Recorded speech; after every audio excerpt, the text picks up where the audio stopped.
जय हिंद कक्षा 11 के विद्यार्थियों, आज हम कक्षा 11 रसायन विज्ञान के सिलेबस के बारे में बात करने वाले हैं जो 2021 और 22 के लिए आपके लिए आ चुका है। तो कोविड-19 महामारी के कारण शैक्षिक सत्र 2021-22 में विद्यालय में समय से पाठन कार्य ना हो पाने की स्थिति में सामयिक विचारोपरांत विषय विशेषज्ञ की समिति द्वारा निम्नों 30% पाठ्यक्रम कम किए जाने की अनुशंसा की गई है। इकाई 1 रसायन की कुछ मूल अवधारणाएं, उनमें से यहाँ पे जो दिए गए टॉपिक्स ये हटाए गए हैं, ठीक है। तो यहाँ पे ये मत समझना कि ये देने वाले हैं, ये जो हटाए गए टॉपिक्स यहाँ पे दिए गए हैं, इसके आगे आपको बताऊंगा कि जो आपको पढ़ने हैं वो भी दिए गए हैं। तो इकाई 1 से क्या हटाया गया, रसायन की कुछ अवधारणाओं, मूल अवधारणाओं में से सामान्य परिचय, इसमें से ये टॉपिक्स हटाए गए हैं। इकाई 2 परमाणु की संरचना, उसमें से जो टॉपिक्स हटाए गए हैं वो यहाँ पे लिखे गए हैं, देख सकते हो। अच्छा खासा आपको फायदा होने वाला है वैसे।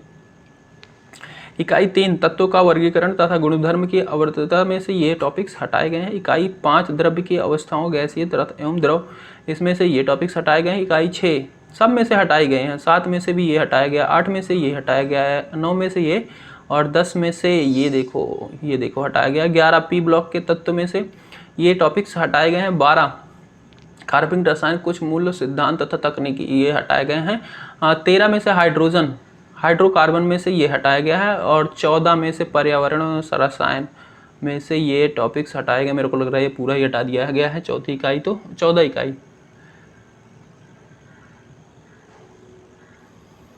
प्रयोगात्मक पाठ्य को हटाए गए प्रयोगों की सूची, जो प्रयोगात्मक मतलब आपका एग्जाम होता था, प्रयोगात्मक परीक्षा, उसके अंदर से जो हटाई गई वो यहाँ पे दी गई है। पीएच परिवर्तन से संबंधित प्रयोग ये हटाए गए हैं। रसायन सामान्य से ये निम्न में से कोई एक प्रयोग करना है, ठीक है। अच्छा नहीं करना है, निम्न में से कोई एक प्रयोग करना है इनमें से, ठीक है। ये यहाँ पे दिए गए हैं, और निम्न में से कोई एक प्रयोग करना है, ये दिए गए हैं, आप पढ़ सकते हो। उपयुक्त के अनुक्रम में 30% का पाठ्यक्रम निम्नवत है, बाकी 70% का पाठ्यक्रम जो है वो नीचे आपको दिया गया है, ठीक है। बहुविकल्पीय होगा, जो कि 6 प्रश्न होंगे, एक नंबर के होंगे, और प्रत्येक 2 अंक के होंगे। उसके बाद फिर 2 अंक वाले क्वेश्चन होंगे, फिर 3 अंक वाले होंगे, फिर 4 अंक वाले, और प्रत्येक 5 अंक के होंगे 2-2 प्रश्न, और कुल मिला के आपका देख सकते हो कितने नंबर का बन रहा है, ठीक है। प्रश्न 1 से 6 में अथवा प्रश्न भी होंगे, तो 6 से लेके 6 व 7 में अथवा करके भी होगा। जो ऑप्शन होता है ना, जा इसे करो, अथवा करके भी होगा। कम से कम 8 अंक के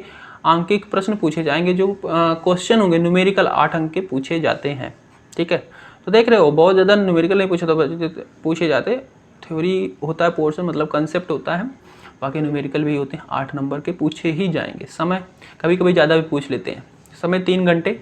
रसायन विज्ञान केवल प्रश्न पत्र 70 अंक का होगा। यहाँ पे देखो अब दी गई है इकाई, आपकी इकाई का नाम और कौन सी इकाई कितने नंबर की है, इधर वो भी दी गई है बात। और नोट, इनमें 70 अंक का एक प्रश्न पत्र 3 घंटे का होगा, 30 अंक की प्रयोगात्मक परीक्षा होगी। इकाई 1 रसायन के कुछ मूल उदाहरण। अब यहाँ पे जो दिया गया ये आपको पढ़ना है, ये सब कुछ आपको पढ़ना है, इसी में से प्रश्न पूछा जाएगा। इकाई 2 में से ये पूछे जाएंगे, इकाई 3 ये है, इकाई 4 ये है, इकाई 5, इकाई 6, इकाई 7। तो इनमें से आपसे प्रश्न बनेंगे सारे के सारे, ठीक है। इकाई 8, इकाई 9, इकाई 10, इकाई 11। तो इनको आप चाहो तो नोट कर लो, या फिर आपको डिस्क्रिप्शन में PDF की लिंक मिल जाएगी, उसे डाउनलोड करके प्रिंट आउट करा लेना। इकाई 12, इकाई 13 और इकाई 14 यहीं पे होगा, ठीक है। इकाई 13, ठीक है। तो ये आपका, ये चीज़ें आपसे पूछे जाएंगी, ये आपके सिलेबस में है, कहने का मतलब। रसायन विज्ञान प्रयोगात्मक परीक्षा कक्षा 11 प्रयोग कार्य। तो इसमें जो प्रयोगात्मक परीक्षा होगी 30 नंबर की होगी, आपको पता है। विषय वस्तु आधारित प्रयोग 4 नंबर का। आयतनीय विश्लेषण, इसमें से देख लो 8 नंबर का जो दिया गया, जिसके हिसाब से कक्षा रिकॉर्ड तथा प्रोजेक्ट कार्य 5 नंबर का, मौखिक परीक्षा 5 नंबर की होगी। मूलभूत प्रयोगशाला तकनीकें जैसे ग्लास नली या छड़का काटना, ग्लास नली को मोड़ना, ग्लास नली से ग्लास जैग बनाना, कर्क में छेद करना, ये सारी चीज़ें प्रयोग हैं। रासायनिक पदार्थों का शोधन एवं लक्षण के जैसे मात्रक, ये आप देख सकते हो क्या क्या लिखा गया है। अगर हम पूरा पढ़ेंगे तो वीडियो बहुत लंबी हो जाएगी। गुणात्मक विश्लेषण, तो ये सारी चीज़ें हैं। प्रोजेक्ट, प्रयोगशाला तथा अन्य स्रोतों पर आधारित प्रयोग परीक्षण का वैज्ञानिक अन्वेषण करना तथा सीखना। सुझाए गए कुछ प्रोजेक्ट, तो यहाँ पे कुछ प्रोजेक्ट सुझाए गए हैं जिन्हें करना है। और इस तरीके से आपका सिलेबस समाप्त होता है। बाकी मिलते हैं अगली वीडियो में, और डिस्क्रिप्शन में चेक करना, आपको ये लिंक मिल जाएगा, डाउनलोड लिंक, वहाँ से आप डाउनलोड कर सकते हो इस सिलेबस को। Bye bye.